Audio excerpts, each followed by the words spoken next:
কিন্তু দুঃখের বিষয়, কলকাতায় যে দুর্গাপুজো দেখতে যাব আমরা, ঠিক আছে, কলকাতা পুলিশ তো 5 জনের বেশি জমায়েত করতে দেবে না। তাহলে কি করে আমরা পুজো দেখব? 5 জনের বেশি হলে তো ধরে নেবে, আমাদেরকে ধরে নেবে, ধরে জেলে ভরে দেবে।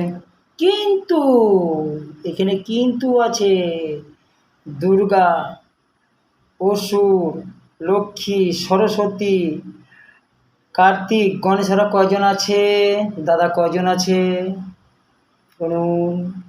ওরা 5 জনের তো বেশি আছে। তাহলে ওদেরকে গ্রেপ্তার করুন আগে, কলকাতার পুলিশ ওদেরকে গ্রেপ্তার করুন। ওরা 5 জন তো বেশি আছে, মানুষ জমাত করলে তুমি গ্রেপ্তার করবা। আর দুর্গা, লক্ষ্মী, সরস্বতী, কার্তিক, গণেশ, অসুর, এরা যে 5-7টা আছে, ওদেরকে ধরে গ্রেপ্তার করো আগে, তারপরে মানুষকে গ্রেপ্তার করবা। ন হয় টু কলকাতা পুলিশ, আগে ওদেরকে গ্রেপ্তার করো, তারপরে 5 জনের বেশি জমাত কেউ হবে না। থ্যাংক ইউ, নমস্কার। ভিডিওটা শেয়ার করো, লাইক করো, ধন্যবাদ।